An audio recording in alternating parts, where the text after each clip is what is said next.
for 78 yards in his first career playoff game in a 31-24 victory wild card round against the Vikings. Now, Stephen A., if I remember correctly, last time we were on the show together on Thursday. Yes.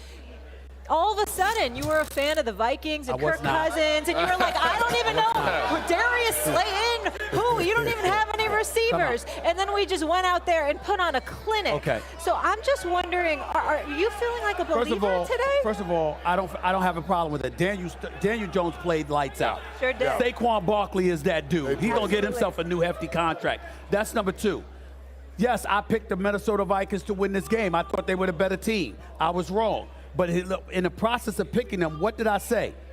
That's the furthest they would go. They got blitzed by Philadelphia near the beginning of the second game of the season. They got annihilated by the Cowboys on their home turf 40-3. They got blitzed at Lambeau Field by Aaron Rodgers and the Green Bay Packers. I called the team fraudulent. And I said, this is the team that was most likely to be upset if we had to pick amongst the games this weekend, because Minnesota had shown you on 3 separate occasions. They shouldn't have won the game against Buffalo. They showed you how vulnerable they are. And then they go up there yesterday, and last point is this. You Kirk Cousins, he always gets his numbers, but he doesn't win when it counts. And this is what bothers me about Kirk Cousins. I understand he was about to be sacked. I get all of that.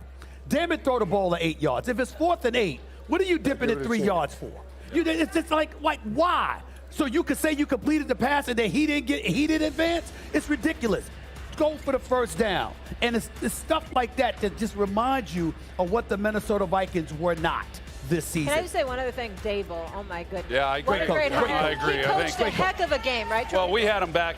We had him back early in the season against Dallas, as a matter of fact, week 3. And this, they may not have wanted to say it, but this was a rebuilding year for New York, and for them to accomplish what they've accomplished, Brian Dable's done an amazing job. And I know that Daniel Jones, I mean, good for him. And for him to be able to go on the road in his first playoff start, play the way, I mean, I watched that entire game intensely and didn't see one ball that I thought was one that he shouldn't have attempted. I thought he played flawless.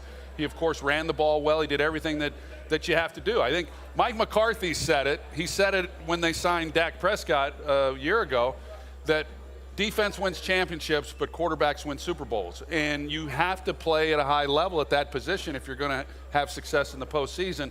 Daniel Jones did that, and they're moving on. And for the Vikings, the part of their team that gave them so many problems throughout the year defensively, it bit them in the biggest game. And they just weren't able to make the key stops when they needed to. How far can they go into this thing, the Giants? Because that's what we're talking about. I wouldn't count them out. I mean, I just wouldn't. It's a young team that's hungry, and you could see that from Saquon Barkley when they showed him on the sidelines. And they're going to be, you know, and will they run out of gas? You know, maybe. They've got a tough one, you know, against a really good football team. Philadelphia was the best team that I saw all season long on both sides of the ball. But I like the Giants. I love what Brian Dable's done, and good for them. It's a great win. Can I just say one thing? It does feel like the Giants are back, though. Yeah. Regardless of what happened. Well, it's good for football. It's been a while. It's good for the league. It's good for the NFL when the Giants are good and when the NFC East is competitive like it was this year. And yeah, it's a good story. It's I think they're back as well. No question about it. I picked the Vikings because I thought they were the better team. Yeah. But I wasn't surprised at all that the Giants did what they did, because I don't have much. I've been saying it all year. You know that, Molly. I didn't have much faith in the Vikings. It's okay. There's no way in hell I believe the Giants are beating the Philadelphia Eagles. Right. Let me get that out the way off top. It ends now. The ride was nice. Dable, phenomenal job.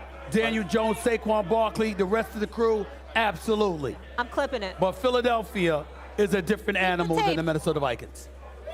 I just want you to know, Molly, once we take care of this business tonight, no, please. I'm not worried so about with y'all. you, Molly. I want them Giants to beat them Eagles, and then we'll get the Giants back in Texas, back in Dallas. I got it all figured out. After we take care of this business and then go take care of San Fran, we'll get them Giants. So let me ask you this. You think your Cowboys would beat the 49ers? We ain't worried about that right now. We're going to talk about Monday night. We're going to talk about Monday Night Football, and then I'm going to get to that after we beat Tampa. So sometimes you want to look ahead other than right now. Not right now. Oh, my goodness. We're going to get All right, we'll leave it there. Get it. Hey, Troy, thank you so much again. Absolutely. This was a lot of fun. Honor to have you on our team and hear you on the call tonight, you and Joe Buck. We got the 18. They are the best on Honor for you TV. to be here. Sad that you're going to see what you're going to see tonight. They are the best on TV, man. He's the best quarterback in the world and the best friend, man. I love this dude, man. This is my dude. That's right. Yeah, see, that's when y'all were them boys. That worked.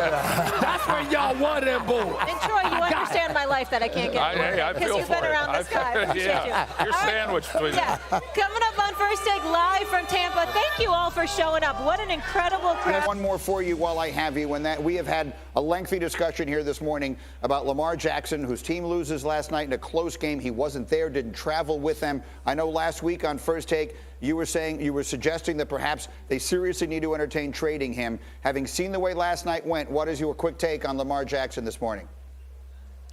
Well, the first order of business is that John Harbaugh's got a lot of explaining to do that J.K. Dobbins didn't get the ball at all, really, when it really counted. I think J.K. Dobbins had a point there, but as it pertains to Lamar Jackson, listen, you're trying to negotiate a contract extension, and you don't even show up to cheer on your teammates. I've been listening to Ryan Clark, Dan Orlovsky, and various other NFL aficionados for years. That's something that's usually frowned upon. There's no excuse that he could not have been at that game rooting on his teammates. He seems to be a bit detached, and the Baltimore Ravens organization needs to do something, whether it's moving him and getting an incredible amount of assets in return for him or thinking about what the future looks with John Harbaugh. I think all of that remains a question, but Baltimore played a hell of a game yesterday. They should have won the game, or at least it should have gone to overtime. That turnover with Huntley should not have happened, but nevertheless it did. And in the end, when we look at Lamar Jackson, these are your teammates. These are the guys you go on the field for and fight for, etc. You missed the last 5 games last season. You missed the last 5 games this year, plus the playoffs last year, plus the playoffs this year. And here you are not even showing up to support your teammates just days after revealing on Twitter what your medical condition was without going through the team to do it. There seems to be a flagrant detachment there. I think it's on purpose, and I think the evidence is there, the clues are there, and I think they might need to move on from him, or he may need to move on from them. All right, there's one more thing I want to mention. Stephen A. has been such a friend of the show. He's been integral in the success that we've had here, and tomorrow is a huge day for Stephen A. While we are all looking forward to today and tonight, tomorrow, Stephen A., the release of your book, which is called Straight Shooter, it'll be available everywhere. Just give people an idea of what it is that they can look forward to when they buy this. Well, I've been through a lot in my life, Greeny, and, through the grace of God, a fantastic family and friends like yourself and everybody, Rex and Ryan Clark and Dan Orlovsky and all of my buddies at ESPN, male and female, along with a host of other people that have helped me throughout my career. I've been blessed through God's grace to be where I am today. And so just talking about how I got here, the path that I took, what I went through growing up, getting left back, having dyslexia, going through all the things that I've gone through in my career, controversies plus some.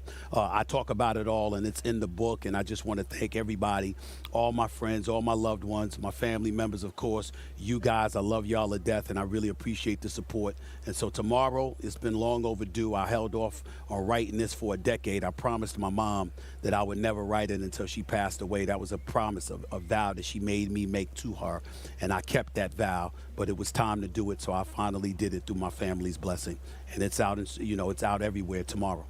Wherever you would find your books. And I watched Stephen A. write this through an entire NBA season last year. I know how important this is to you. We are all behind you and looking forward to the release tomorrow. Again, Straight Shooter, anywhere you find your books. Have great shows today, my friend, and we'll see you later. Thank you. Thank you, guys. Right, take care. Stephen A. Smith. Again, First Take coming up 20 minutes here at the top of the hour. Meanwhile, as we continue, Daniel Jones, awesome in leading the Giants to their first playoff win in 11 years. Now he goes up against Jalen and the Eagles. Do the G-Men have a shot? We will discuss. Plus, here we go. Sneaky Hembo and Rex, the best matchup we have. Who's the only quarterback to throw 4 touchdown passes in a playoff game against Tom Brady? That's the question. The answer's next.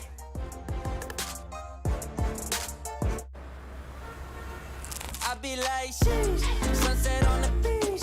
Make me wanna pull up on Miami with the heat. It's not a pizza, it's a melt. And for $6.99, it's just for you. Invention is an act of determination to go where you couldn't before. Achieve goals that once felt out of reach. That's why Honda engineers didn't just redesign the Pilot Trail Sport. they built the most off-road capable Honda SUV ever. The all-new Pilot Trail Sport, part of the Honda line of rugged vehicles. People today, they could spend half their lives over 50, but it's gonna take some planning. What can you do